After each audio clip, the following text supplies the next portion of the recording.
الشیطان الرجیم بسم اللہ الرحمن الرحیم وبہ نستعین وهو خیر المعین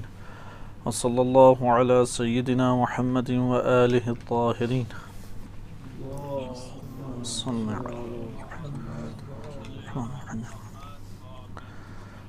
نہج البلاغہ کی روشنی میں امیر المومنین علیہ السلام کی سیاسی زندگی آپ کی خدمت میں پیش کی جا رہی تھی۔ ہم نے گزشتہ دروس میں امیر المومنین علیہ السلام کے دور میں حکمران اور مختلف منصبدار ان کے محاسبہ کا موضوع شروع کیا تھا، اور اس دوران ہم نے بعض ایسے حکمران ہیں کہ جو امام علی علیہ السلام کے دور حکومت میں موجود تھے، ان کے محاسبے کو ہم نے قدر تفصیل سے نہج البلاغہ کے تناظر میں مطالعہ کیا، جن میں سے پہلے آذربائیجان کے حاکم اشعث بن قیس تھے، کہ جن کو ہم نے تفصیلی طور پہ ملاحظہ کیا کہ امام علی علیہ السلام نے بیت المال میں غبن کے الزام میں ان کو حاضر کیا اور ان سے بعض اموال لے کے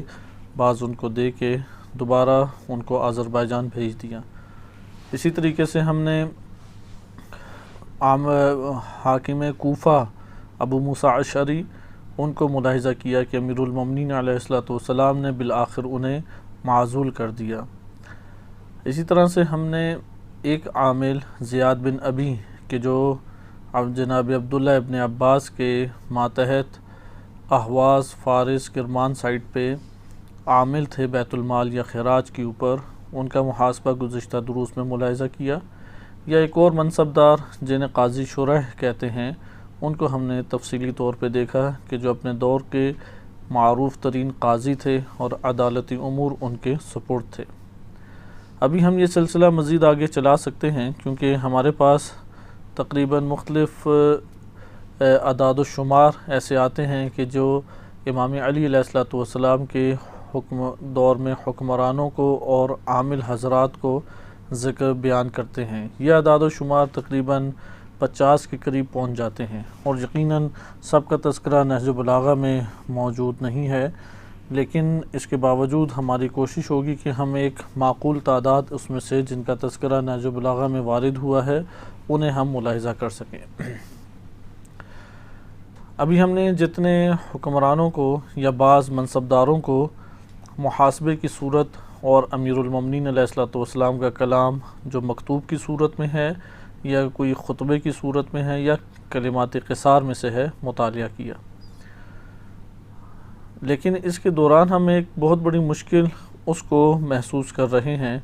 اور اگر ہم نے اس مشکل کو دور نہ کیا تو ممکن ہے کہ یہ والا موضوع ہمیں کوئی خاطر خواہ فائدہ نہ دے۔ لہذا اس مشکل کو برطرف کرنے کے لیے وقتی طور پہ ہمیں ایک اور بحث میں داخل ہونا پڑ رہا ہے، اور وہ بحث یہ ہے کہ امام علی علیہ السلام کے دور میں حکومت کیسی تھی اور اس ملک کا حدود اربع کیا تھا، کیونکہ اس دور کی جو اسلامی ریاست ہے اگر اس کے حدود اربع ہمیں پتہ ہی نہیں ہے، ہمیں معلوم ہی نہیں ہے کہ علاقوں کی تقسیم کیسے ہوتی تھی، تو چند افراد کے نام پڑھ کے کوئی خاطر خواہ نتیجہ ہمیں حاصل نہیں ہوگا۔ لہٰذا اس موضوع کو ہمیں مختصر طور پہ انشاءاللہ دیکھیں گے، کیونکہ اس کے نقشہ جات آپ کی خدمت میں ارسال کیے جا سکتے ہیں، اور نقشے کو اچھے طریقے سے یاد کریں گے تو تب ہمیں یہ والے سارے کے سارے تاریخی حقائق ہمارے لیے آشکار بھی ہوں گے اور قابل فہم ہوں گے۔ لہٰذا ہمیں سب سے پہلے یہ دیکھنا ہوگا کہ اس دور کا اسلامی حدود اربع کیا تھا، یعنی اسلامی ریاست کا حدود اربع اس دور میں کیا تھا۔ جیسے ابھی مثلا پاکستان کا حدود اربع ہم سے کوئی پوچھے تو ہم انہیں کہہ سکتے ہیں کہ تقریباً 5 ہمارے پاس صوبے موجود ہیں، اور 5واں صوبہ جو حالیہ ادوار میں بنا ہے گلگت بلتستان کے نام سے، اسے نیا شامل کیا گیا ہے، اور ہمارا ملک جو ہے وہ 4 صوبوں میں تقسیم ہوتا ہے۔ پنجاب اس میں سب سے بڑا ہمارے پاس آبادی کے اعتبار سے صوبہ ہے، بلوچستان رقبے کے اعتبار سے بڑا صوبہ ہے، اور نمبر 3 سندھ ہے، صوبہ سندھ ہے، اور اسی طرح سے صوبہ خیبر پختونخوا یا صوبہ سرحد جسے کہا جاتا ہے۔ یہ 4 بڑے بڑے اہم صوبے ہیں، اور اس میں حالیہ ادوار میں ظاہری طور پہ ایک اضافہ ہوا ہے، اور وہ گلگت بلتستان دونوں کو ملا کے ایک صوبے کا عنوان دیا گیا ہے۔ اس سے ریاست پاکستان ہمارے سامنے آشکار ہو جاتی ہے۔ اب ہم جب پاکستان کے اندر مختلف منصبدار پڑھیں گے، مختلف حکمران پڑھیں گے، مختلف برسر اقتدار افراد کے نام پڑھیں گے، تو ہم دیکھیں گے کہ اس علاقے سے اس کا تعلق تھا، اس علاقے میں اس نے کیسے حکومت کی، کیا کیا مسائل پیش آئے، کوئی ہمارے لیے قابل فہم ہوگا۔ لہٰذا اسی طریقے سے اگر ہم نہج البلاغہ سے امیر المومنین علیہ الصلوۃ والسلام کی سیاست کو سمجھنا چاہتے ہیں، تو سب سے پہلے ہمارے لیے یہ آشکار ہونا چاہیے اس دور کا اسلامی ملک، اس دور کی دولت اسلامیہ یا ریاست اسلامی وہ کن شہروں پہ یا کن علاقوں پر مشتمل تھی، اس کی حدود کتنی تھیں، وہ کتنے رقبے کے اوپر پھیلا ہوا تھا۔ اس کے بعد اگلا مرحلہ ہمارے پاس یہ آتا ہے کہ اس ملک کو کس طریقے سے تقسیم کیا جاتا تھا، یعنی کس طریقے سے اس ملک کے اندر حکمرانوں کو رکھا جاتا تھا یا تقسیم بندی کی جاتی تھی، اور مختلف طرح کے منصب تھے، یعنی حکومت چلائی کیسے جاتی تھی۔ یقیناً حکومت اس طرح سے نہیں چلائی جا سکتی کہ ہر علاقے میں ایک فرد ہے وہ بیک وقت ساری کی ساری چیزوں کو دیکھ رہا ہو اور بیک وقت سارے کے سارے امور میں مداخلت کرے۔ یہ چیزیں حکومتوں کے چلانے میں ہمیں کبھی بھی دکھائی نہیں دیتی، بلکہ بشری تقاضوں کے تحت جب ایک حکومت چلائی جاتی ہے تو ایک نظام کو اندر برپا کیا جاتا ہے، اس میں مختلف حکمران رکھے جاتے ہیں، مختلف اس میں ادارے کھولے جاتے ہیں، اداروں میں منصب بنائے جاتے ہیں، اور اس طرح سے پھر ایک پورا سٹرکچر حکومت کا وہ قابل عمل ہوتا ہے۔ لہذا امام علی علیہ السلام کی جو 5 سالہ حکومت ہے اس کا سٹرکچر کیا تھا، حکومتی ڈھانچہ کیا تھا۔ مثلا اس کی آسان مثال آپ کی خدمت میں پیش کی جائے کہ پاکستان میں اس وقت حکومتی ڈھانچہ مثلا بالفرض کہ وفاقی طرز کا ہے، کیونکہ پہلے پاکستان میں 1 یونٹ ایک نظام تھا۔ اس کا نتیجہ یہ ہوتا ہے جیسے ابھی اسلامی جمہوریہ ایران میں 1 یونٹ ایک سسٹم ہے۔ اس کا مطلب یہ ہے کہ جتنے بھی صوبے ہیں ایران کے اندر وہ سارے کے سارے ایک مرکز کے تحت حقیقت میں وہ ماتحت ہیں، اور ایک مرکز ان پہ کاملاً حاکم ہے، اور کسی صوبے کی اپنی کوئی پارلیمنٹ اور اپنی کوئی اسمبلی یا اپنی کوئی فوج وغیرہ یا پولیس نہیں ہوگی، بلکہ یہ سارے کے سارے صوبے ایک ریاست میں ایک مرکزی حکومت اس کے ماتحت آتے ہیں۔ اس کے مقابلے میں دوسرا نظام طرز حکومت یعنی حکومتی جو سٹرکچر ہے، یہ نظام حکومت کی بات نہیں ہے، یعنی نظام حکومت مثلا ڈیموکریسی یا نظام حکومت ولایت فقیہ یا ولایت فقیہ جو امامت کا تسلسل ہے، یا مد مقابل آپ لفظ خلافت اہل سنت کی نظر میں جو خلافت ہے اس کو رکھ سکتے ہیں، یا مختلف اور طرح کے ہمارے پاس اسلامی نظام یا حکومتی نظام موجود ہیں۔ مثال کے طور پہ جیسے ڈکٹیٹرشپ ہے، ایک نظام ہے، کمیونزم کی صورت میں کچھ ہمارے پاس ایک صورت نظام کی بنتی ہے، فیشزم ہے، مختلف طرح کے نظام یا نظام سیاسی حکومت تھے۔ سیاسی نظام سیاسی ہونا ایک الگ چیز ہے، ایک حکومتی ڈھانچہ ہونا الگ چیز ہے۔ یعنی مثلا وہ جو نظام سیاسی ہے اس کے تحت حکومت آ گئی، اب حکومت پوری کی پوری ریاست میں کس طرح سے عمل پیرا ہوگی، یا کس طرح سے پوری ریاست کے اوپر آ کے سارے امور کو سنبھالے گی اور نظم و ضبط دیتے ہوئے اسے ادارہ کرے گی، اسے چلائے گی۔ اس کے لیے ایک حکومتی سٹرکچر چاہیے، ایک حکومتی ڈھانچہ چاہیے۔ اگرچہ یہ حکومتی سٹرکچر یا حکومتی ڈھانچہ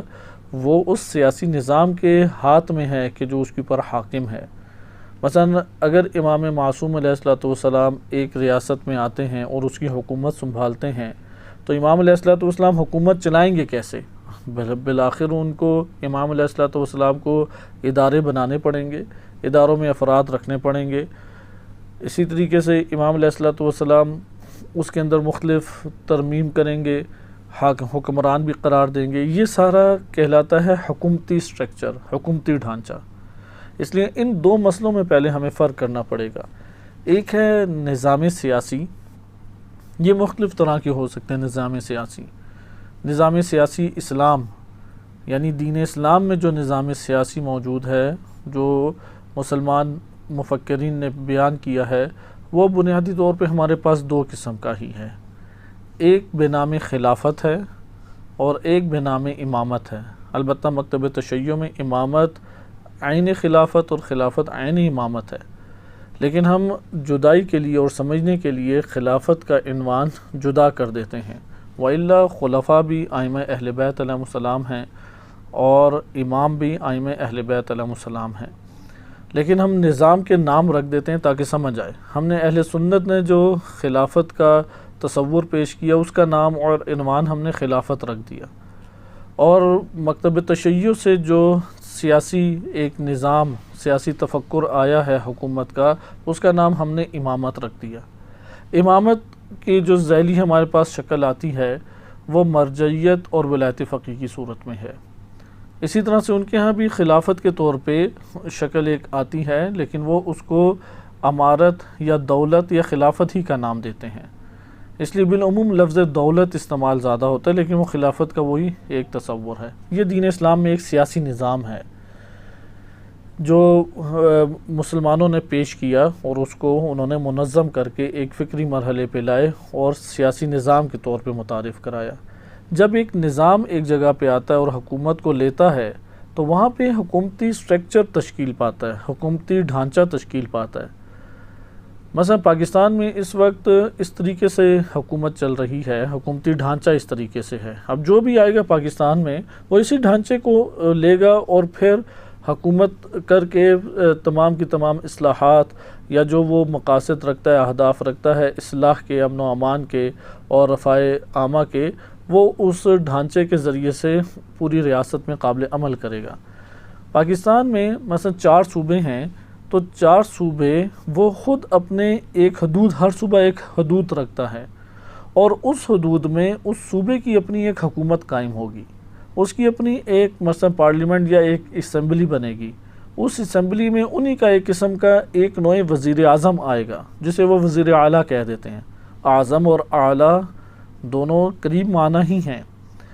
لیکن یہ جو صوبہ ہے اب اس کی اپنی پولیس بھی ہے، اس کی اپنے مثلا وزارتیں بھی ہیں، اس کی اپنی اسمبلی بھی ہے، اس میں سارے چیزیں آتی ہیں، ان کا اپنے اموال کا سلسلہ ہوگا، اس طرح ہر صوبے کی اسمبلی ہے۔ یہ چاروں کی چاروں جو صوبے ہیں یہ اوپر ایک مرکزی حکومت کو جواب دہ ہیں۔ اس مرکزی حکومت کو ہم کہتے ہیں قومی اسمبلی، یا قومی اسمبلی کے بعد پارلیمنٹ کا بھی ہم نے ایک سلسلہ رکھا ہوا ہے۔ بعض ممالک میں دونوں ہیں، بعض میں ایک ہے، پارلیمنٹ کو وہ نہیں لاتے یا اس کی پوسٹ ہی ختم کر دی ہے۔ مثلا ایران میں قومی اسمبلی اور وزیر اعظم کی پوسٹ انہوں نے بعد میں ختم کر دی، ابھی صرف صدر ہوتا ہے، صدر پارلیمنٹ رکھتا ہے اور اسپیکر اس کا ہوتا ہے اور فیصلہ آ جاتا ہے۔ بہرحال پاکستان میں اب یہ حکومتی سٹرکچر اس طرح ہے کہ وہ جو قومی اسمبلی میں چیزیں، کیونکہ اب پاکستان میں صدر کے پاس اختیارات نہیں ہیں، کسی زمانے میں صدر کے پاس اختیارات ہوتے تھے، تو اب وزیر اعظم کے ہاتھ میں اختیارات ہیں۔ تو قومی اسمبلی میں اس تمام کے تمام صوبوں سے نمائندے آتے ہیں، وہ نمائندے قومی اسمبلی کو آپ کہہ سکتے ہیں کہ پورے ملک کا ایک دماغ ہے، دماغ نے سوچ بچار کر کے فیصلے کرنے ہوتے ہیں، اور اس کے بعد وہ فیصلہ جو ہے اس کو دستخط چاہیے ہوتے ہیں یا اس کو قبولیت چاہیے ہوتی ہے اسپیکر اور وزیر اعظم سے، اور وزیر اعظم جو ہے پھر اسے قابل عمل کرے گا۔ اس لیے وزیر اعظم کے ہاتھ میں کہ جہاں اسمبلی کے فیصلے کو آخری صورت دینا ہے، اور اس کے بعد پھر اس کے ہاتھ میں عملی ادارے موجود ہیں جس کے ذریعے سے وہ ان اداروں کے حکم صادر کرتا ہے، اور وہ پھر ادارے پورے ملک میں اس کے مطابق عمل پیرا ہوں گے، اور صوبے جو ہیں وہ وزیر اعظم ان کے اوپر ایک ہولڈ رکھتا ہے،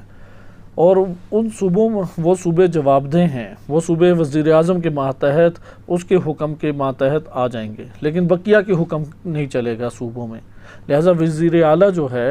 وہ وزیر اعظم کے ماتحت ہی شمار ہوگا۔ اس سے ایک ملک کا سسٹم وجود میں آتا ہے۔ اب یہ آپ نے دیکھا ایک حکومتی سٹرکچر ہے، ہم حکومتی سٹرکچر میں تبدیلیاں پیدا کر سکتے ہیں، مختلف ادارے ہم نے ختم کر دیے، ادارے اضافہ کر دیے، یا اب دوبارہ سے 1 یونٹ اسے بنا دیا، اور صوبے اپنی جگہ قائم رہیں گے لیکن اس کی اسمبلیاں وغیرہ نہیں ہوں گی، اپنی شہرداریاں آپ کہہ لیں، یا اس کے اپنے کچھ دفاتر ہوں گے گورنمنٹ کے کہ جو وہاں پہ مختلف طرح کے امور انجام دیں، لیکن اصل جو حکومت چلے گی وہ مثلا پارلیمنٹ یا قومی اسمبلی سے چلے گی۔ ایک سٹرکچر ہم اس طرح سے لا سکتے ہیں۔ یہاں سوال یہ پیدا ہوتا ہے امام علی علیہ السلام کے دور میں حکومتی ڈھانچہ کیسا تھا، وہاں پہ حکومت کیسے چلتی تھی؟ امام علی علیہ الصلوۃ والسلام پوری ریاست کے خلیفۃ المسلمین و امیر المومنین اور رہبر و رئیس مسلمین و ریاست اسلامی ہیں۔ اب وہ ایک دستور جاری کرتے تھے تو وہ دستور کن مرحلوں سے گزرتا تھا، چیزوں کی حفاظت کرنی ہے، مختلف امور دیکھنے ہیں، ادارہ سازی کرنی ہے، ان سب چیزوں کو کس طرح سے ہینڈل کیا جا رہا ہے، اس چیز کو ہمیں سمجھنا بہت ضروری ہے تاکہ سیاست امیر المومنین علیہ الصلوۃ والسلام کو ہم سمجھ سکیں۔ آئیں اب ہم پہلے، کیونکہ اس کے ذیل میں ہمارے پاس جو آئیں گی مختلف طرح کی تقسیم بندی آئے گی، اس تقسیم بندی سے ہمیں یہ فرق پتہ لگ جائے گا کہ عامل کسے کہتے ہیں، والی کسے کہتے ہیں، اچھا اسی طریقے سے لشکر کے اوپر امیر کسے کہتے ہیں، مختلف طرح کے اصطلاحات ہیں۔ اسی طریقے سے ہم یہ دیکھیں گے کہ مثلا اقتصادی سسٹم ہے تو مالیات میں کیا کیا چیزیں تھیں، مثلا لفظ خراج آتا ہے، جزیہ آتا ہے، زکوٰۃ ہے، غنائم ہے، مال فی ہے، انفال ہے، یہ کیا چیزیں ہیں، یہ مالیات کا ایک سورس شمار ہوا کرتا تھا۔ یا اگر ادھر تعلیمی سلسلے تھے تو تعلیمی سلسلے کیسے چلتے تھے، اس کا کیا شعبہ جات بنے ہوئے تھے، ان چیزوں کی جب ہم معلومات لے لیں گے اور اس دور کا ریاست کا نقشہ ہمارے سامنے آشکار ہو جائے گا تو تب ہمارے لیے بہت ساری چیزوں میں آسانیاں ہوں گی۔ اس دور میں بھی مثلا پولیس تھی یا پولیس نہیں تھی، اس دور میں فوج کا محکمہ تھا تو کس طرح سے تھا، کس طریقے سے فوجی بھرتی ہوئے ہوتے تھے، ان کی ضروریات کس طرح سے پہنچائی جاتی تھی، ایک انشاءاللہ تعالی اس کو قدر وسعت کے ساتھ ہمیں پڑھنا پڑے گا۔ پھر ہم دوبارہ اپنے اس موضوع کی طرف پلٹیں گے کہ محاسبہ حکمرانوں کا یا عاملین یا منصبداروں کا محاسبہ، کیونکہ محاسبہ ہمارے عملی طرز تفکر سے تعلق رکھتا ہے، ہمیں وہ نگاہ دیتا ہے جس نگاہ سے ہم حکمرانوں کو دیکھیں، جس طرح کا ہم تقاضا ان سے کریں، کسی کی حمایت کرنی ہے یا مخالفت کرنی ہے، اس سے ہمارے پاس ایک معیار جنم لے لیتا ہے اگر ہم اس محاسبے کو دقت سے انشاءاللہ جاننے کی کوشش کریں۔ ہم آ جاتے ہیں اپنے ان دو موضوعات کے اوپر۔ پہلا ہے کہ اسلامی ریاست اس دور کی، اس کا حدود اربع جانا جائے۔ اس کے بعد ہم اگلے مرحلے میں یہ پڑھیں گے کہ حکومتی سٹرکچر کیسے تھا، کیونکہ سیاسی نظام ابھی ہم مطالعہ نہیں کریں گے، وہ امامت کے عنوان سے ہمارے عقائد کا حصہ ہے، عقائد کی کتابوں میں اس کی بہترین تبیین اور وضاحت ہوئی ہوئی ہے، اس لیے ہم نہج البلاغہ میں بھی اس کا بیان تفصیلی ہے، لیکن ہم انہیں واقعات کے ذیل میں امامت اور امام علی علیہ السلام کا موقف امام یا حاکم کے بارے میں کیا ہے وہ اپنی جگہ پہ انشاءاللہ تعالیٰ پڑھیں گے۔ ابھی ہم حکومت اور سیاسی چند امور کو پڑھ رہے ہیں۔ سیاست اور حکومت میں حاکم کا درجہ جو کل رئیس ہے، پوری حکومت کا جو سربراہ ہے، اس سربراہ کی خصوصیات، اس کے وظائف، اس کی مسئولیت، اس کو نہج بلاغہ سے پڑھیں گے کیونکہ یہ تفصیلی موضوع ہے، اس لیے اسے مستقبل میں انشاءاللہ تعالیٰ دیکھیں گے۔ لیکن ہم پہلے اسلامی ریاست کو، اس دور کی اسلامی ریاست کو انشاءاللہ تعالیٰ ایک نظر دیکھ لیں۔ نبی صلی اللہ علیہ وسلم نے جب مکہ سے ہجرت فرمائی اور مدینہ منورہ میں حضرت صلی اللہ علیہ وسلم پہنچے تو آتے ساتھ نبی صلی اللہ علیہ وسلم نے ایک حکومت کی بنیاد رکھی۔ عرب، جزیرے عرب میں کسی حکومت سے وہ آشنا نہیں تھے۔ سابقہ ادوار میں کئی سو سال یا ہزاروں سال پہلے حکومتیں اس جزیرے عرب میں گزری ہیں، جیسے حضرموت جو ایک جگہ یمن اور سعودی عرب کا جہاں بارڈر ملتا ہے، اس جگہ پہ ملکہ بلقیس حضرت سلیمان علیہ السلام کے دور میں ادھر حکومت ہوا کرتی تھی۔ یا اس طرح سے پرانے دور کے چند بادشاہ مختلف جزیروں میں ہمیں ان کی حکومتوں کے آثار مل جاتے ہیں، لیکن جسے ہم زمانے جاہلیت سے تعبیر کرتے ہیں، یا نبی صلی اللہ علیہ وسلم جب تشریف لائے مکہ کی سرزمین کے اوپر تو وہاں پر حکومتوں کا کوئی تصور نہیں پایا جاتا تھا، قبائلی سسٹم ہوا کرتا تھا اور ہر قبیلہ اپنے ہی ایک بڑی چار دیواری کے اندر کئی گھرانوں کو لیے ہوئے زندگی بسر کرتا تھا۔ مثلا اگر ایک قبیلہ بنی ہاشم ہے تو اس کا مخصوص ایک ایریا اور ایک جگہ حدود اربع ہوتا تھا اور سب بنی ہاشم والے ادھر ہی ہوتے تھے۔ مثلا اگر ایک باپ ہے، اس کے کئی بیٹے ہیں، پھر ان بیٹوں سے آگے اولاد چلی، ان سے آگے اولاد چلی، پھر ان سے بھی آگے اولاد چلی، وہ سب ایک ہی جگہ پہ رہیں گے۔ مثلا آپ یہ کہہ لیں کہ ایک چار دیواری کے اندر ممکن ہے کہ کئی گھرانے ہوں، 30-40 گھر ہوں اور گھر میں 7-8 بندے ہوں، تو جس طرح قبیلہ پھیلتا جاتا تھا وہ زمین میں وسعت پیدا کر کے اپنی چار دیواری بڑھاتے جاتے تھے۔ یہ آج بھی قبائلی سلسلہ اس طریقے سے دنیا کے مختلف ممالک میں، خصوصاً اسلامی ممالک کے جو دور افتادہ علاقے ہیں ان میں رائج ہے۔ بالخصوص پاکستان میں یہ منظر ہمیں بلوچستان اور خیبر پختونخوا کے علاقوں میں آج بھی نظر آتا ہے کہ وہاں پہ قبائل کی صورت میں گھرانے رہتے ہیں، کہ ایک بڑی چار دیواری ہوتی ہے، اس چار دیواری میں باپ، دادا، چچا اور پھر ان کے بھتیجے، بھانجے سب اپنے اپنے گھر بنا کے رہ رہے ہوتے ہیں، اور تقریباً مشترکہ ایک بڑے پیمانے پہ کھانا بنتا ہے اور تقسیم ہوتی ہے، ایک دوسرے کے ساتھ وہ گہرا تعلق بھی رکھتے ہیں۔ البتہ یہ جو قبائل ہیں بہت بڑے بڑے قبائل نہیں ہیں، چھوٹے چھوٹے قبائل ہیں، کیونکہ آج کے دور میں وہ تصور جو اس دور میں قبائل کی وسعتوں کا تھا آج ہمارے پاس موجود نہیں ہے۔ لہذا نبی صلی اللہ علیہ وسلم کے دور میں قبائل کی صورت میں یہ افراد اس دور میں رہا کرتے تھے۔ مثلا مکہ میں کئی قبائل ہیں، مدینہ میں قبائل ہیں، طائف ہو گیا، نجد ہو گیا۔ یہ آپ کو نقشہ خود سے یاد کرنا پڑے گا کہ یہ دنیا کے 3 یا 4 بڑے بڑے خطے بنتے ہیں، یعنی جو خشکی کے جو خطے ہیں، خشکی کے چھوٹے چھوٹے خطے بھی ہیں آپ اگر نقشے کو دقت سے دیکھیں، اور خشکی کے بعض بڑے بڑے خطے ہیں۔ جو بڑے بڑے خطے ہیں ان میں سب سے بڑا خطہ ایشیا کہلاتا ہے رقبے کے اعتبار سے۔ آپ اگر زمین کا نقشہ اٹھائیں، زمین پہ پہلی نگاہ ڈالیں گے تو آپ کو سب سے وسعت کے ساتھ جو سب سے بڑا ٹکڑا خشکی کا نظر آئے گا وہ ایشیا کہلاتا ہے۔ اور ایشیا ایک ایسا ٹکڑا ہے کہ وہ بالکل جدا ہے بقیہ ٹکڑوں سے۔ اس کی آپ کو اگر نقشہ آپ سامنے رکھیں تو دائیں ہاتھ پہ نیچے کی طرف ایک اور خشکی کا ٹکڑا نظر آئے گا جو ایشیا کی نسبت بہت چھوٹا ہے لیکن ایک وسعت کے ساتھ ہے ٹکڑا، وہ آپ دیکھیں گے مثلا آسٹریلیا کہلائے گا۔ آپ خشکی اگر بائیں ہاتھ کے اوپر دیکھیں گے، سامنے نقشہ رکھیں تو دور ایک جگہ پہ آپ کو تھوڑا سا امریکہ نظر آئے گا۔ ایشیا اور امریکہ کے درمیان میں آپ کو ایک بڑا خشکی کا ٹکڑا نظر آئے گا جسے یورپ سے تعبیر کرتے ہیں، اور یورپ کے بالکل نیچے آپ کو ایک اور بڑا خشکی کا ٹکڑا نظر آئے گا جس کو ہم افریقہ، براعظم افریقہ کہتے ہیں۔ جو ایشیا ہے وہ یورپ سے بھی ایک بری راستے سے، زمینی راستہ اس کا یورپ میں بھی ہے اور زمینی راستہ افریقہ میں بھی ہے، لیکن امریکہ کے ساتھ کوئی زمینی راستہ نہیں ہے، آسٹریلیا کے ساتھ کوئی اس کا زمینی راستہ نہیں ہے ایشیا اس ٹکڑے کا۔ لہٰذا ان جگہوں پہ پھر تاثیر بڑی پیدا ہوتی ہے۔ لہٰذا آپ نقشے کو اچھے طریقے سے ہم سمجھیں گے تو یہ حدود اربع ہمارے لیے آشکار ہوگا، کیونکہ زمین اسی طرح سے باقی ہے، علاقوں کے نام تبدیل ہو گئے اور بعض علاقے آباد ہیں، بعض علاقوں پہ ویران ہو گئے۔ اس دور میں آباد ہوا کرتے تھے، آج وہ علاقے سارے ویران پڑے ہیں۔ اس لیے نقشے کو ہمیں اچھے طریقے سے سمجھنا چاہیے تاکہ ہم سیاسی حالات امیر المومنین علیہ السلام کے دور کے سمجھ سکیں۔ اچھا، یہ اس طرف توجہ رکھیں، بس ایشیا کا جو سب سے بڑا ٹکڑا ہے یقیناً ادھر ہی آبادی زیادہ ہونی چاہیے، اور یقیناً یہی دنیا پہ سب سے زیادہ پر اثر بھی ہونا چاہیے کیونکہ بہت بڑا ہے، اور اس پورے ایشیا میں سب سے بڑا رقبے کے اعتبار سے ملک وہ رشیا ہے اس وقت۔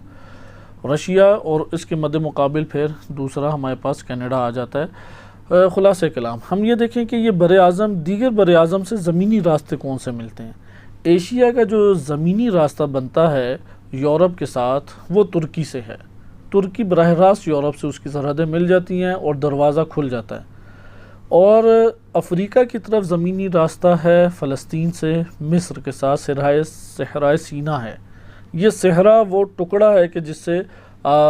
ایشیا جو ہے وہ جڑ جاتا ہے۔ اب اس پوری دنیا کے نقشے میں دیکھیں تو جس طرح انسانی بدن کے اندر اس کی وسط کی جگہ وہ شکم ہے انسان کا، پیٹ ہے، اور پیٹ میں مثلا ناف کی جگہ کہہ دیں، اسی طرح پوری دنیا کی جو وسط ہے وہ جزیرہ عرب ہے۔ جزیرہ عرب ایک ایسی موقعیت کے اوپر جغرافیہ میں واقع ہے کہ جو در حقیقت افریقہ، یورپ اور ایشیا کو ملانے کا کام کرتا ہے۔ اگر آپ جزیرہ عرب کے خطے کو اوپر سے نیچے تک ہٹا دیں تو یہ تینوں کے تینوں براعظم ٹکڑوں میں مختلف حصوں میں تقسیم ہو جائیں گے۔ لہذا جزیرہ عرب 3 طرف سے سمندر میں گھرا ہوا ہے، اور اس کے اوپر کی طرف جزیرہ عرب کے عراق، اور عراق کے بعد ترکی، اور ترکی کے بعد یورپ شروع ہو جاتا ہے۔ لہذا آپ جزیرہ عرب جب 3 طرف سے گھرا ہوا ہے تو اس کے ایک طرف ایران اور ایران کے بعد وسیع و عریض ایشیائی ممالک شروع ہو جاتے ہیں،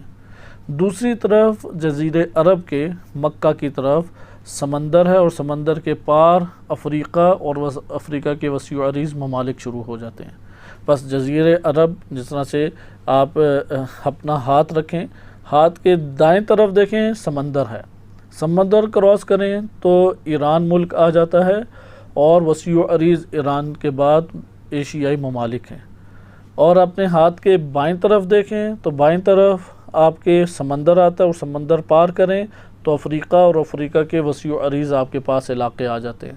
اپنے ہاتھ کے اوپر دیکھیں تو وہاں پہ عراق، شام اور ترکی آتا ہے ترتیب کے ساتھ، اور ترکی کے بعد پھر یورپ سے اس کا تعلق جڑ جاتا ہے۔ یورپ اور افریقہ ایک دوسرے کے بالکل مقابل ہیں، درمیان میں سمندر ہے، آپ سمندر ہٹا دیں تو یورپ اور افریقہ آپس میں خطے مل جائیں گے، صرف اور صرف سمندر کا فاصلہ ہے یورپ اور افریقہ کے اوپر نیچے ہیں ایک دوسرے کے۔ اچھا، اگر آپ اپنے ہاتھ کے نیچے کی طرف آ جائیں تو ادھر سمندر ہی سمندر ہے، کوئی ملک ہی نہیں ہے۔ یہ جزیرہ عرب ہے، اسے جزیرہ نما اسی لیے کہتے ہیں چونکہ اس کے تین طرف سمندر ہے، ایک اوپر کی طرف سمندر نہیں ہے۔ آپ اسے نقشے میں آرام سے دیکھ سکتے ہیں۔ اس خطے کو کبھی بھی اب حکومتیں کیسی تھی، یورپ کے اوپر، پورے یورپ پہ، یورپ، ترکی اور موجودہ عراق میں بالخصوص کوفہ تک، یہاں پہ روم کی سلطنت ہوا کرتی تھی، اور جزیرے عرب کے دوسری طرف ایران کی حکومت تھی، اور اس وقت جو بعض علاقے ہیں جو رشیا کے ذیل میں بھی آتے ہیں، یا ارمانیہ ہے یا ازبکستان وغیرہ ہیں، یہ سارے کے سارے ایران کی اسٹیٹ کے ماتحت آتے تھے۔ گویا کہ جزیرہ عرب دو بڑی ریاستوں کے نیچے ایک قسم کا دبا ہوا ہے۔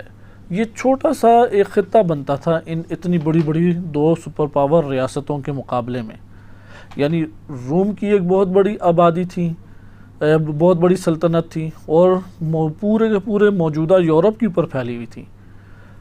کیونکہ یورپ جزیرہ عرب کی ترکی کے بعد اوپر کی طرف بنتا ہے، اور جزیرہ عرب کی ایک طرف آبادی تھی وہ ایران کی، اور ایران بھی اوپر سے نیچے تک پھیلا ہوا تھا، اور افریقہ کی ممالک میں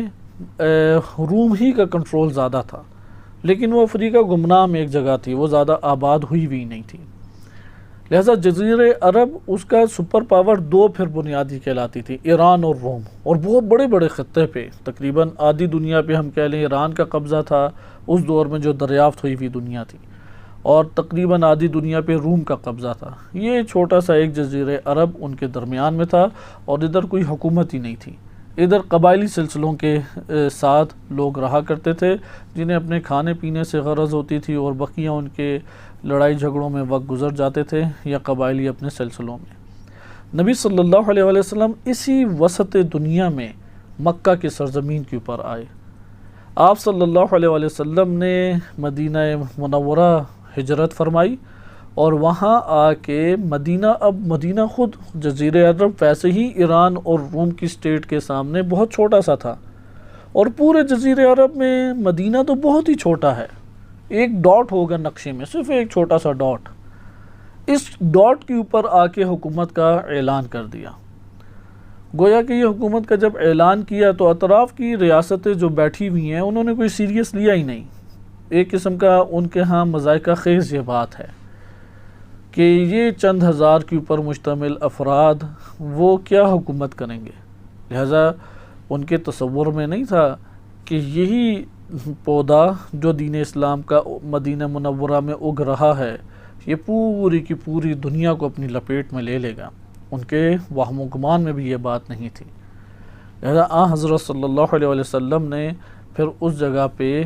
وسعت دینا شروع کی، مدینہ میں اسلامی ریاست کے قیام کے بعد وسعت دینا شروع کی، لیکن وسعت دینے کے لیے تلوار کا سلسلہ نہیں رکھا۔ یہ انشاءاللہ تعالیٰ ابھی ہم آگے پڑھیں گے تو وہ جنگیں جو نبی صلی اللہ علیہ وسلم کے بعد ہوئی ہیں اور فتوحات کے نام سے مسلمانوں میں یاد کی جاتی ہیں، جس میں بالخصوص دو بڑی جنگیں ہیں جو خلیفہ دوم کے دور میں ہوئیں، ایک یرموک ہے، ایک قادسیہ ہے۔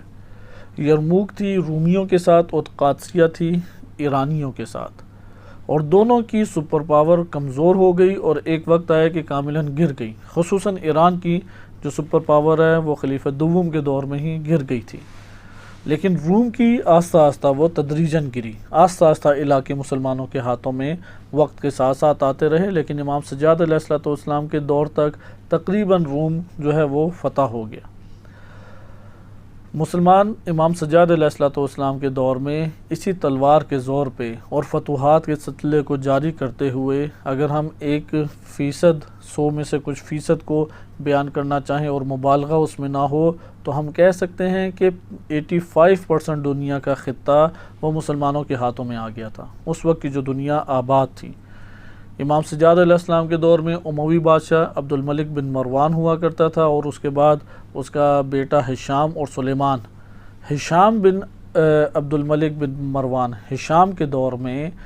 یہ سارا کا سارا علاقے فتح ہو گئے، کاملاً مسلمانوں کی سلطنت میں آگے، حتیٰ کہ یورپ آدھے سے اوپر فتح ہو گیا. اسپین میں طارق بن زیاد کے ذریعے سے حملہ ہوا اور اسپین کے بعد پھر آگے مسلمان بڑھتے چلے گئے. اسی لیے جب جزیرہ عرب میں اموی حکومت گر گئی تو اسپین میں انہوں نے جا کے اس کو دوبارہ سے قیام دیا، اور وہاں پہ تقریباً 800 سال مختلف حکومتیں آتی رہیں. ان مختلف حکومتوں میں سب سے طویل دور بنو امیہ کا ہی ادھر موجود ہے. اسی طرح چین ہے، چین میں محمد بن مسلم آیا اور وہاں پہ حکومت اس نے قائم کی. اسی طرح محمد بن قاسم جو ہے وہ ایران کے راستے داخل ہوا بر صغیر میں، اور دیگر اس طرح سے فتوحات ہوئیں اور یہ علاقے فتح ہو گئے. لیکن آیا نبی صلی اللہ علیہ وسلم نے جو فتوحات کا سلسلہ شروع کیا تھا وہ تلوار کے ذریعے تھا؟ تو ہمیں یہاں پہ معلوم ہوتا ہے کہ مدینہ منورہ میں جب حکومت کا قیام کیا تو اگر ہم ان جنگوں پہ ہونے والی جنگوں پہ دقت کریں تو تقریباً تمام کی تمام جنگیں کہ یہ تقریباً 60 کے قریب بن جاتی ہیں، غزوات اور سرایا ملا کے. سرایا ان جنگوں کو کہتے ہیں جس میں نبی صلی اللہ علیہ وسلم نے لشکر بھیجے لیکن آپ صلی اللہ علیہ وسلم خود تشریف نہیں لے گئے. غزوات انہیں کہتے ہیں کہ حضرت صلی اللہ علیہ وسلم ان میں خود موجود تھے ان جنگوں میں. تمام کی تمام دفاعی جنگیں ہمیں دکھائی دیں گی، تقریباً تمام کی تمام. اس وجہ سے بعض علماء نے تو یہ ادعا کیا ہے کہ دین اسلام میں فقط اور فقط دفاعی جنگیں ہوتی ہیں. جیسے بھی معاصر بعض محققین علماء ہیں کہ ان کا یہ نظریہ ہے کہ صرف اور صرف دفاعی جنگیں مسلمانوں میں ہوئی ہیں اور ہوتی دفاعی جنگیں، کوئی ابتدائی جنگ نہیں ہے. لیکن اکثر فقہاء امامیہ اس بات کے قائل ہیں کہ ابتدائی جنگ ہوتی ہے، یعنی آپ ابتدا کریں جا کے جنگ کی. اور یہ امام معصوم علیہ السلام یا رہبر حقیقی جو اللہ سبحانہ وتعالیٰ کی طرف سے امت اسلامیہ کے اندر قرار دیا گیا ہے، یعنی امام معصوم، ان کو یہ اختیار حاصل ہے. نبی صلی اللہ علیہ وسلم نے جب مدینہ منورہ میں ایک ریاست اور حکومت کا اعلان کیا تو حضرت صلی اللہ علیہ وسلم نے اب اسے وسعت دینا چاہیے. وسعت دینے کا طریقہ کار تبلیغ رکھا گیا اور صلح نامہ.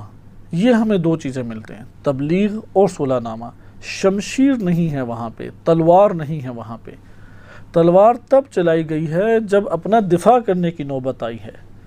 یا مسلمانوں کے ساتھ خیانتیں کی گئی ہیں اور وہاں پہ ان کی جانوں کا ضیاع ہوا ہے، مسلمانوں کی جانیں وہاں پہ خرچ ہوئی ہیں. لہٰذا مجبوری کے عالم میں ہمیں تلوار نظر آتی ہے، ورنہ توسیع جو ہوا حکومت اسلامی کا نبی صلی اللہ علیہ وسلم کے ہاتھوں سے وہ بالخصوص وہ تبلیغات کے ذریعے سے یا صلح کے ذریعے سے ہے. لہٰذا حضرت صلی اللہ علیہ وسلم نے حکومت کی وسعتیں، حکومت کی حدود بڑھانا شروع کر دی، یعنی اسلامی ریاست کی حدود بڑھانا شروع کر دی. یہاں تک کہ 10 ہجری کو جس سال نبی صلی اللہ علیہ وسلم کی رحلت ہوئی تب تقریباً پورا جزیرہ عرب وہ اس کے اوپر اسلامی حکومت قائم ہو چکی تھی، کیونکہ حضرت صلی اللہ علیہ وسلم نے اطراف کے علاقوں میں اسلام کی پیشکش کی تبلیغات کے لیے. کئی وفد اور ان میں خود بندہ اور فرد نمایاں کر کے کہ جو تبلیغ کا وظیفہ انجام دے، کئی وفد مختلف علاقوں میں بھیجے. وہ وہاں پہ جاتے، وہاں پہ ٹھہرتے، لوگوں کو دین اسلام کی تعلیمات دیتے اور قبائل در قبائل دین اسلام میں داخل ہونے لگ گئے. بعض ایسے قبائل تھے جنہوں نے آخری دم تک اسے قبول نہیں کیا، جیسے تبوک جو موجودہ نقشے کے مطابق اردن کے پاس یہ سرحد بنتی ہے، عراق اور اردن کی ساتھ جو سعودی عرب کی سرحد عراق کے ساتھ یا اردن کے قریب بنتی ہے، وہاں پہ تبوک واقع ہے۔ مدینہ منورہ سے 850 کلومیٹر دور ہے یہ علاقہ، اور بہت دور ہے۔ اور تبوک کے بعد نبی صلی اللہ علیہ وسلم کے دور میں رومیوں کا علاقہ شمار یعنی اسٹیٹ شروع ہو جاتی تھی، ایک نئی اسٹیٹ سپر پاور اس دور کی، وہ رومیوں کے ممالک شروع ہو جاتے۔ تبوک میں یہ عدی بن حاتم اور ان کا قبیلہ رہتا تھا۔ انہوں نے سرکشی کی، انہوں نے قبول نہیں کیا، تو ان کے ساتھ نبی صلی اللہ علیہ وسلم پھر وہاں پہ تشریف لے گئے جنگ کے لیے، کیونکہ یہ کسی صورت میں بھی قبول نہیں کر رہے تھے اور ضد بازی کرتے ہوئے اسلام سے ٹکر لے رہے تھے، سازشوں میں ملوث ہونے کے خطرات بڑھتے چلے جا رہے تھے۔ البتہ یہ پھر میں عرض کر دوں کہ یہ ایک فقط نظریہ تھا کہ دفاعی جنگ ہے ہمیشہ، ابتدائی نہیں۔ جو اس بات کے قائل ہیں وہ یہاں پہ آ کے تبوک کے غزوے میں انہیں بہرحال تعویل کرنے پڑے گی، کیونکہ تبوک کے غزوے میں ہمیں دکھائی دیتا ہے کہ نبی صلی اللہ علیہ وسلم جنگ کے لیے تشریف لے گئے، لیکن ان کی ساز باز یہ بھی ہمارے پاس شواہد مل سکتے ہیں کہ ساز باز موجود تھی رومیوں کے ساتھ، مسلمانوں کو کچلنا چاہتے تھے، مسلمانوں کی ریاست کے خلاف اپنا ایک استقلال کے ساتھ وجود ظاہر کیا کرتے تھے، اور آئے روز ٹکراؤ کی صورت بنا کرتی تھی۔ خلاصہ کلام تبوک کے بعد وہ بھی زیر ہو گیا۔ جب وہ زیر ہو گیا تو جو موجودہ آپ کو حلق نما، کہ آپ جس طرح اپنے منہ میں ایک حلق دیکھتے ہیں جسے کوا کہتے ہیں، اسی طرح آپ کو دنیا کے نقشے میں ایک کوا نما زمین کا ٹکڑا نظر آئے گا، اس کو جزیرہ عرب کہتے ہیں۔ اس جزیرہ عرب کے اوپر نبی صلی اللہ علیہ وسلم کی کاملاً حکومت قائم ہو گئی۔ اگر آج کے ممالک کی ترتیب سے اگر بیان کرنا چاہیں تو ہم کہہ سکتے ہیں کہ موجودہ ممالک میں پورا سعودی عرب، عرب امارات، بحرین، قطر، عمان، یمن، اردن، فلسطین، موجودہ تقریباً عراق کا کچھ علاقہ، یہ سارا کا سارا نبی صلی اللہ علیہ وسلم کے انڈر آ گیا۔ البتہ یہ جو اردن سائٹ تھی یہ آباد نہیں تھی، فلسطین بھی اس طرح سے کوئی خاص جگہ نہیں تھی، فلسطین میں معذرت نبی صلی اللہ علیہ وسلم کی دور حکومت فلسطین تک نہیں پہنچی تھی، بلکہ پیچھے پیچھے عراق سے پیچھے پیچھے تھی۔ عراق اور شام ہٹا دیں آپ جزیرہ عرب میں، عراق اور شام ہٹا دیتے ہیں، بقیہ سارا کا سارا نبی صلی اللہ علیہ وسلم کے ماتحت علاقے آ گئے۔ بالخصوص یہ جو میں نے ممالک لیے موجودہ پورا سعودی عرب، بحرین ہے، کویت ہے، یا عرب امارات ہے، یا قطر ہے، عمان ہے، یمن ہے، یہ ممالک کاملاً نبی صلی اللہ علیہ وسلم کے انڈر آ گئے۔ اس کے اندر کچھ قبائل سر اٹھاتے تھے، کچھ واقعات ہوتے تھے، ان کو دبانے کے لیے پھر فوجیں یا لشکر بنا کے بھیجا جاتا تھا۔ نبی اکرم صلی اللہ علیہ وسلم نے اپنے اطراف کی ریاستوں کو پھر خط لکھے اور خط کے ذریعے سے اسلام قبول کرنے کی دعوت دی اور اپنے ماتحت ہونے کی دعوت دی۔ اس میں سب سے پہلے جس نے الجھاؤ پیدا کیا وہ یہ روم کی جگہ تھی۔ روم سے مسلمانوں کو سب سے بڑا خطرہ درپیش آتا تھا، لہذا اس خطرے کے پیش نظر نبی صلی اللہ علیہ وسلم نے جیش اسامہ اس طرف بھیجا، اور وہاں کا اہتمام حضرت کیا فرمایا کرتے تھے۔ اس لیے رحلت رسول صلی اللہ علیہ وسلم کے بعد فوراً ہی داخلی مسائل دوبارہ سے کھڑے ہو گئے، مرتدین بھی باز بنے اور دیگر مسائل بھی بنے۔ امیر المومنین علیہ السلام جو کہ سب سے بڑے سیاسی اس وقت حریف تھے اور مقابلے میں سب سے بڑی سیاسی پارٹی تھے، ان کے بندوں کو طاقت سے دبایا گیا، اور مختلف چیزیں جو اندرونی مسائل ہم کہتے ہیں۔ اس اندرونی مسئلے کو جب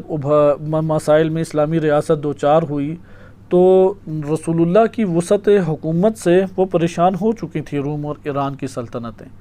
لہٰذا آئے روز حملوں کا خطرہ رہتا تھا۔ اس لیے خلیفہ اول کے دور میں اندرونی ہی مسائل میں الجھے رہے، خلیفہ دوم کے دور میں بالآخر روم کے ساتھ جنگ ہو ہی گئی۔ یہ جو روم کے ساتھ جنگ ہوئی ہے اس میں مسلمان آگے ہی بڑھتے چلے گئے ہیں۔ انشاءاللہ بھی ہم وہ والی حضرات پڑھیں گے امیر المومنین علیہ السلام کے جنہوں نے جنگ یرموک میں شرکت کی خلیفہ دوم کے دور میں، یعنی اسی روم کی جنگوں میں شرکت کی۔ روم کے ساتھ آگے پھر بڑھے اور فتوحات ہوتی گئی مسلمانوں کو، اور اس طرح وسعت آتی گئی۔ خلاصہ کلام کہ خلیفہ دوم کے دور میں ایران کے کافی زیادہ علاقے، یعنی ایران بھی قبضے میں آ گیا، اور اسی طریقے سے روم کے بھی ایک بڑے علاقے مسلمانوں کے قبضے میں آ گئے، جسے ابھی آپ موجودہ دور پہ شام، فلسطین اور موجودہ عراق اردن، شام، فلسطین، یہ علاقے آپ کہہ سکتے ہیں کہ یہ مسلمانوں کے ہاتھ میں آ گئے۔ ترکی کا علاقہ یہ آخری بارڈر پھر شمار ہوتا تھا، اور آہستہ آہستہ یہ بھی بعد میں مسلمانوں کے ہاتھ میں آ گیا۔ لیکن خلیفہ دوم کے دور کا آپ نقشہ دیکھیں تو اس میں خصوصی طور پہ شام ہے، موجودہ شام، کیونکہ یہ فلسطین، اردن، لبنان یہ سارے شام کے انڈر آتے تھے، تو شام اور عراق آپ کہہ سکتے ہیں۔ شام، موجودہ شام، عراق، اردن، فلسطین، یہ خلیفہ دوم کے دور میں مسلمانوں کے انڈر آ گئے۔ اب جب امام علی علیہ السلام نے حکومت سنبھالی تو حکومت کا حدود ارباب آپ اندازہ لگائیں کہ امام کی حکومت پھیلی بھی ہے موجودہ ترکی تک، اور اس میں شام کا سارا علاقہ شامل ہے، عراق کا سارا علاقہ شامل ہے، فلسطین اور اردن کے علاقے سارے کے سارے شامل ہیں، اور دوسری طرف سے ایران آ جائیں، ایران کا سارا کرمان تک، کرمان ہمارے بلوچستان کو بھی شامل تقریباً ہو جاتا ہے، اور موجودہ یعنی آدھا پاکستان بھی شامل تھا، جو موجودہ پاکستان ہے اس کے کچھ علاقوں تک ایرانی حکومت اس دور میں موجود تھی۔ تو یہ جو ابھی صوبہ سرحد خیبر پختونخوا کے علاقے ہیں اور ہمارا صوبہ سندھ ہے،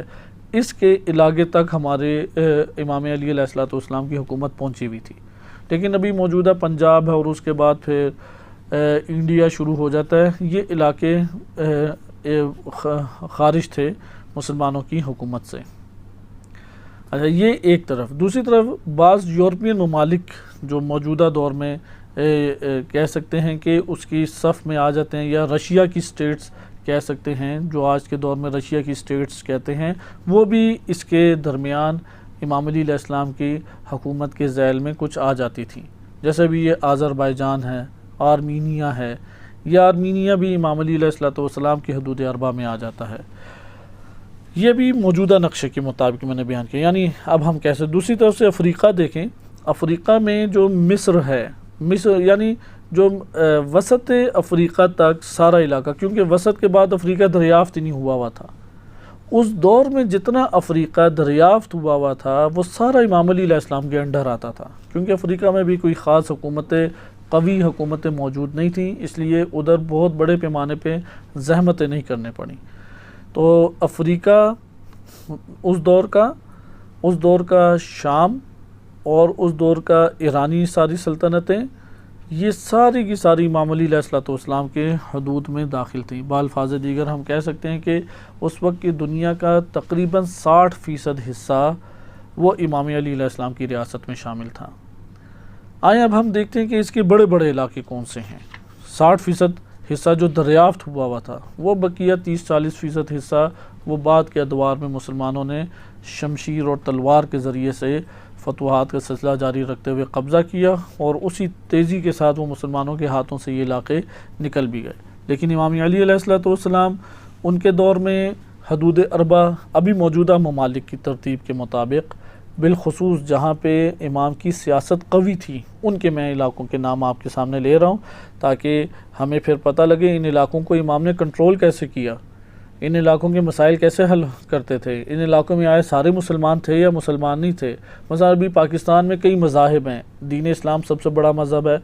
اس کے بعد عیسائی ادھر دوسرے نمبر پہ آتے ہیں، تیسرے نمبر پہ وہاں پہ ہندو آتے ہیں، بہائی فرقہ کچھ موجود ہے، قادیانی فرقہ موجود ہے، اس طرح سے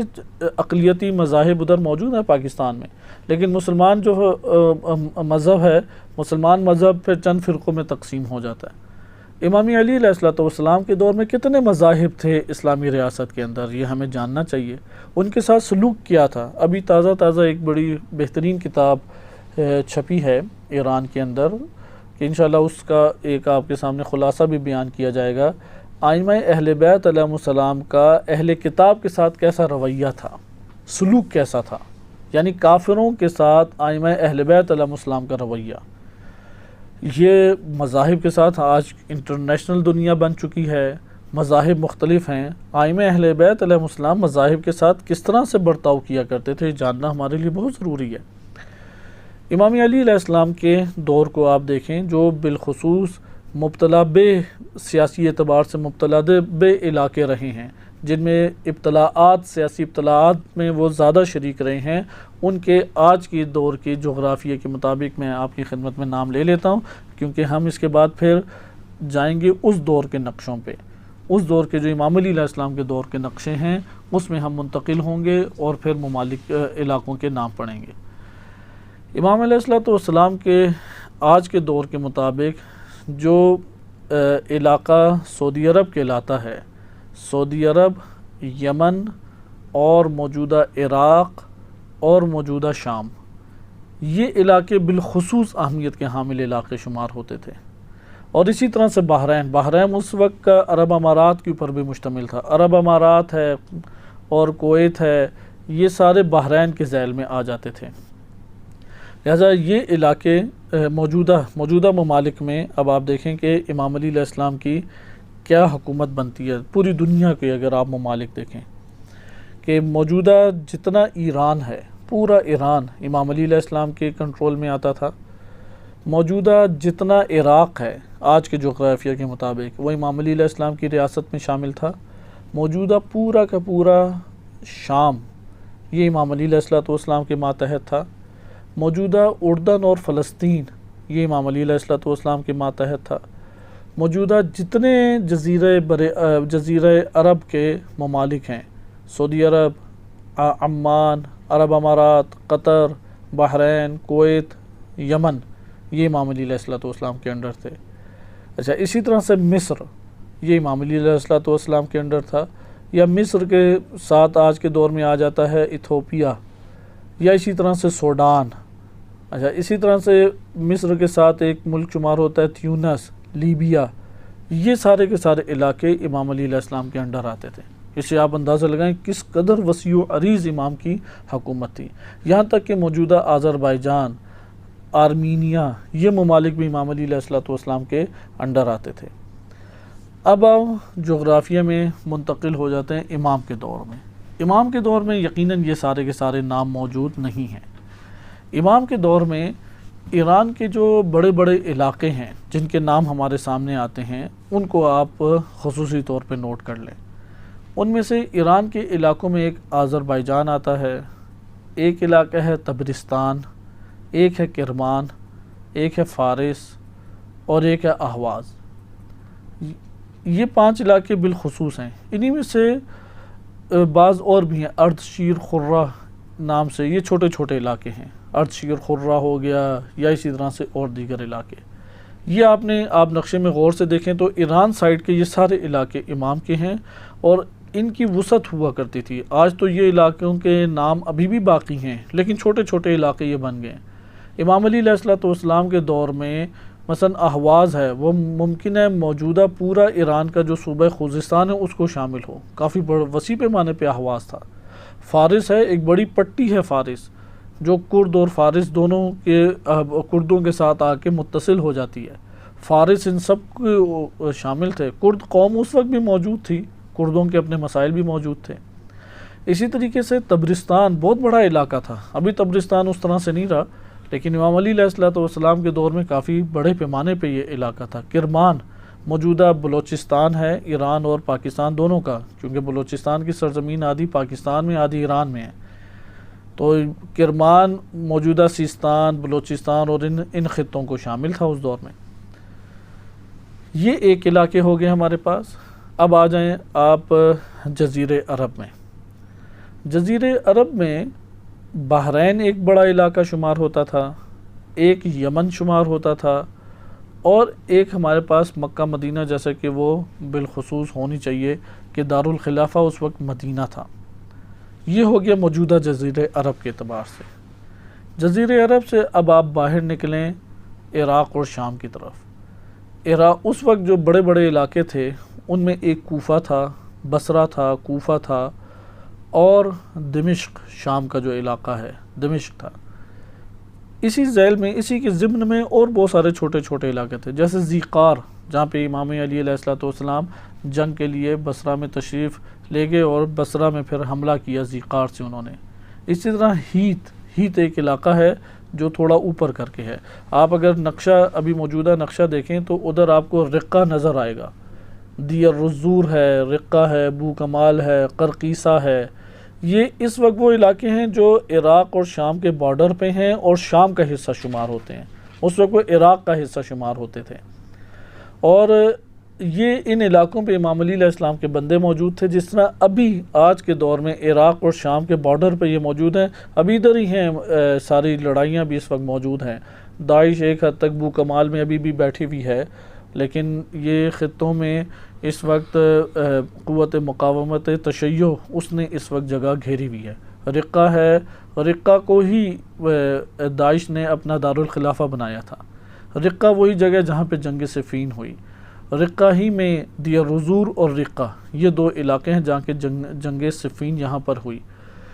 اس علاقے میں اس وقت بھی یہ سارے علاقے تباہ کن علاقے شمار ہوتے ہیں، بڑی اچھی آبادیاں ہیں، زرخیز اور بہترین سرزمین ہونے کے اعتبار سے یہ دنیا کے اہم ترین علاقوں میں شمار ہوتے ہیں، کیونکہ فرات اور دجلہ بہتا ہے تو زرعی اعتبار سے بہت اچھی زمینیں ہیں۔ امام علی علیہ السلام کے دور میں بھی یہ علاقے آباد تھے، اس لیے ابھی آپ جائیں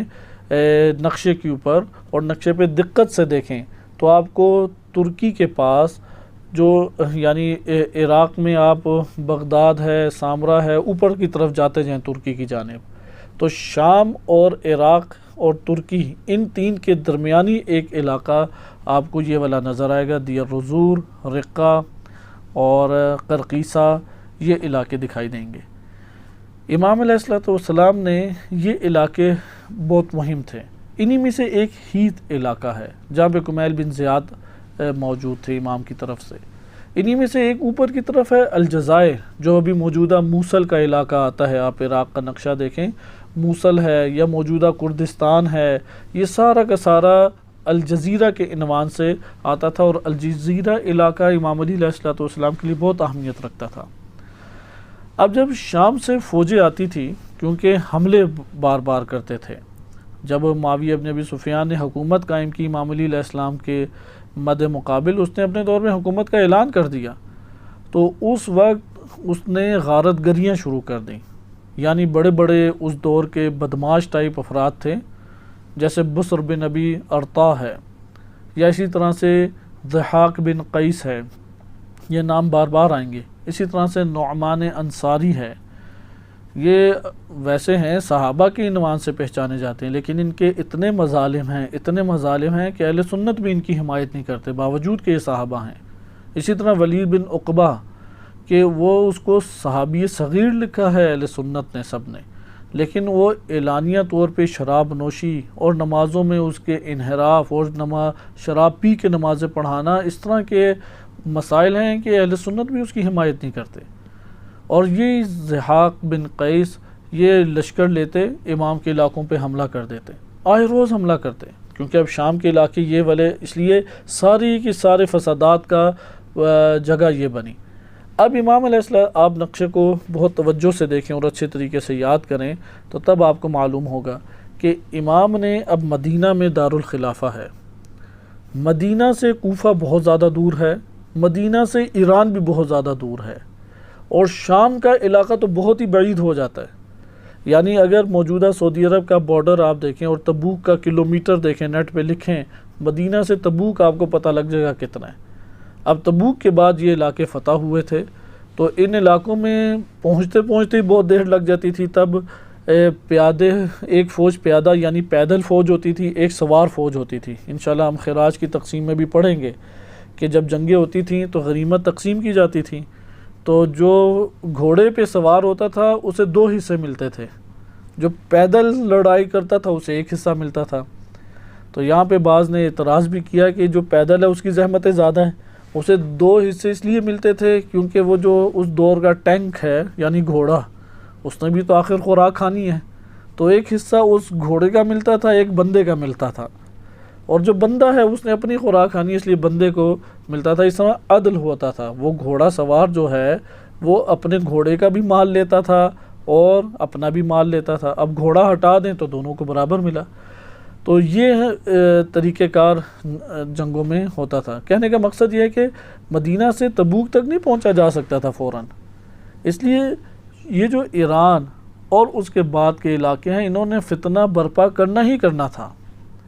اس لیے ایسے علاقے میں امام خود منتقل ہوتے کہ ان علاقوں کو اپنے ہاتھوں سے کنٹرول کر سکتے۔ امام علی علیہ الصلوۃ والسلام نے مدینہ سے دارالخلافہ منتقل کر دیا 1000 کلومیٹر دور کوفہ میں۔ کوفہ کا آپ نیٹ پہ دیکھ لیں گے کتنا فاصلہ ہے۔ کوفہ، اور کوفہ کی اس وقت آبادی، ابھی تو چھوٹا شہر ہو گیا، اس وقت آبادی 1 لاکھ سے اوپر تھی۔ اس وقت امام علی علیہ الصلوۃ والسلام کے دور میں 1 لاکھ سے اوپر اس کی آبادی تھی، اور وہ نجف کے قریب تک پھیلا ہوا تھا۔ تو یہ کوفہ کو دارالخلافہ بنایا، تو اب کوفہ سے ساری چیزیں قریب ہیں، بصرہ بھی قریب ہے، ایران کے علاقے بھی قریب ہیں، کوفہ سے شام کے علاقے بھی قریب ہیں، حکومت چلائی جا سکتی ہے۔ تو ان کو پہلا دھچکا ہی امام کی اس سیاسی تدبیر کا لگا کہ جب کوفہ میں امام نے دارالخلافہ منتقل کر دیا تو انہیں اپنی موت نظر آنے لگی کہ اب یہ نہیں ہو سکتا۔ اب وہ کام کیا کرتے تھے، یہ بہت اہمیت کی حامل چیز ہے کہ بڑے بڑے بدماش پکڑے معاویہ نے، اور ان کو تقریباً 12,000 20,000 10,000 لشکر بنا کے دیے مختلف اعداد و شمار کے ساتھ، اور ان کا فقط ایک کام ہوتا تھا کہ انہوں نے غیر معلوم طریقوں سے جانا ہے اور پورے شہر کے اوپر اچانک حملہ کرنا ہے،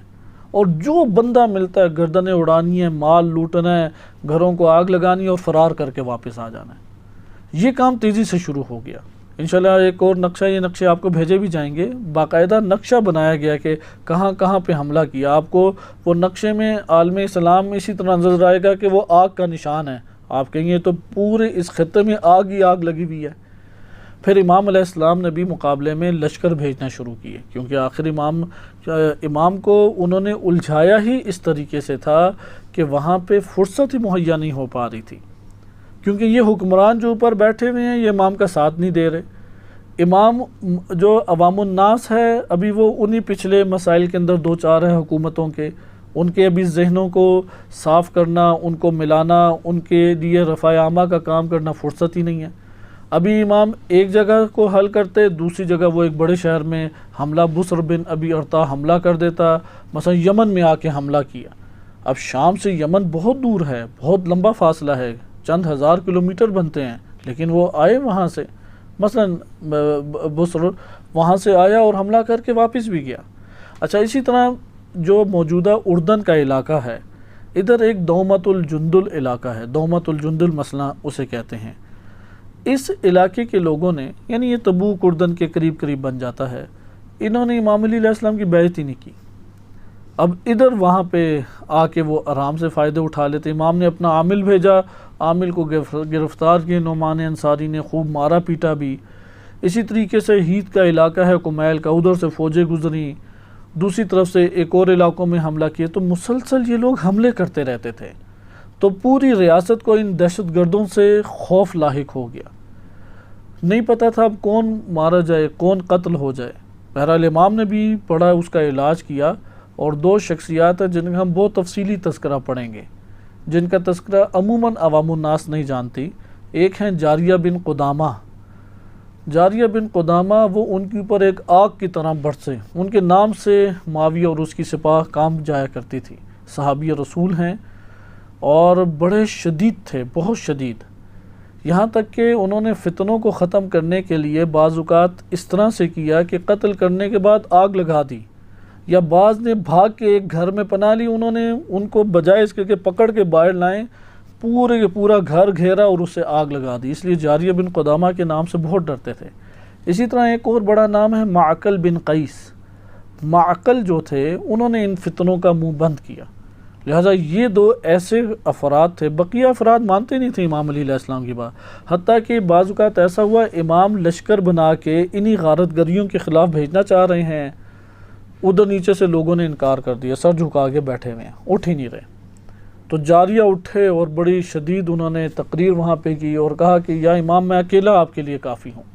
امام یہ منظر دیکھ کے بڑے ناراحت اور غمزدہ ہوئے کہ تقریر کرنے کے بعد لوگوں کو ابھار رہے ہیں کہ وہاں دفاع کرو، وہ تمہارے علاقوں میں حملہ کرتے ہیں، قبضے کرتے ہیں، جانیں لے جاتے ہیں اور مال لوٹ کے بھاگ جاتے ہیں، اور تم لوگ کچھ نہیں کر رہے۔ وہ نے سب کو اپنی جان کی فکر ہوا کرتی تھی، اتنا دہشت گردی کا رعب تھا بصر کا اور زحاق کا اور زحاق، یہ بصر اور زحاق ان کا بہت رعب جمع ہوا تھا۔ ان کا منہ بند کیا اور جنہوں نے ان کا دہشت گردی کا زور توڑا وہ جاریہ اور معقل تھے۔ خلاصہ کلام، آپ ان علاقوں کی اگر ہم تقسیم کو صحیح طرح سے نہ پڑھیں ہمیں نہیں سمجھ آئے گی کہ کیا پہ کون سے علاقوں میں کیسے واقعہ پیش آ رہا ہے۔ لہٰذا کوفہ کے بعد جو اس وقت موجودہ عراق میں کوفہ اور ترکی کے درمیان کے علاقے ہیں، نمبر 2 کوفہ سے لے کے دمشق تک جو علاقے ہیں، اور نمبر 3 کوفہ سے لے کے اردن تک جو علاقے ہیں، یہ اطراف ہمیں جاننا ضروری ہے۔ اچھا، دوسری طرف بھی مسائل تھے، یہ جو ایرانی علاقے تھے، کیونکہ یہ خلیفہ دوم کے دور میں تلوار کے ذریعے سے فتح ہوئے ہیں، تو یہ تو مسلمان ہی نہیں ہوئے تھے، اس لیے بہت تنگ کیے انہوں نے امام علی علیہ السلام کو، خصوصاً فارس ہے، احواز ہے، کرمان، انہوں نے مالیات دینے سے انکار کر دیا واضح۔ ایک کو امام بھیجتے، امام نے ان کو بھیجا تھا سہل بن حنیف کو، بہت جلیل القدر صحابی ہیں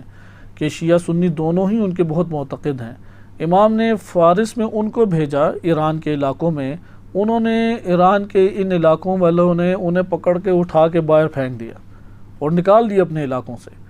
تو سہل جب واپس آ گئے، ایک اور کو بھیجا، اس کے ساتھ مسئلہ، دوسرے کو بھیجا، پھر مسئلہ، پھر زیاد بن ابی کو بھیجا، زیاد بن ابی کے پھر ظالمانہ مسائل شروع ہو گئے، اس نے آ کے پھر تلوار کا سہارا لیا اور لوگوں کو خوب مارا پیٹا اور ظلم کیا، اب اس کو ظلم کے مسائل حل کرنے پڑ جائیں، لہٰذا امام دونوں طرف سے، وہ جو ریاست ہے دونوں طرف سے دباؤ کا شکار تھی۔ تو امام اصل اس مسئلے کو دیکھتے تھے جو شام کا علاقہ ہے، کیونکہ انہوں نے لشکر بنا کے مختلف علاقوں پہ حملے کرتے، قتل و غارت مچاتے، سیاسی مسائل چھیڑ دیتے اور دیگر چیزیں اس طرح سے ابھارتے رہتے۔ تو یہ ایک حدود اربع ہمارے پاس امام علی علیہ السلام کے دور میں آتا ہے۔ انشاءاللہ تعالی ہم اگلے درس میں امام علیہ السلام کی حکومت کی ڈھانچہ اور سٹرکچر کو پڑھیں گے کہ حکومت چلتی کیسے تھی۔ ابھی تو ہم نے علاقوں کو پڑھ لیا کہ موجودہ ایران ہے، شام کے علاقے ہیں، اور بالخصوص اگر ہم یہ تجزیہ تحلیل سمجھنا چاہتے ہیں تو پھر یہ توجہ دلائی جائے کہ آپ یہ نام یاد رکھیں، کوفہ سے موجودہ نقشے کے مطابق کوفہ سے موصل تک کے علاقے، کوفہ سے دمشق تک کے علاقے، اور کوفہ سے اردن تک کے علاقے، یا یہ بھی کر سکتے ہیں کوفہ سے پھر ایران کے خوزستان اور فارس اور کرمان کے علاقے۔ یہ علاقوں کا نقشہ ذہن نشین کریں، ان سب کے اوپر حکومتی ڈھانچہ امام علیہ السلام کا وہ تشکیل پایا، اور پھر حکومت اس طریقے سے امام نے وہاں پہ انجام دی۔ وصلی اللہ علی سیدنا محمد و آلہ الطاہرین۔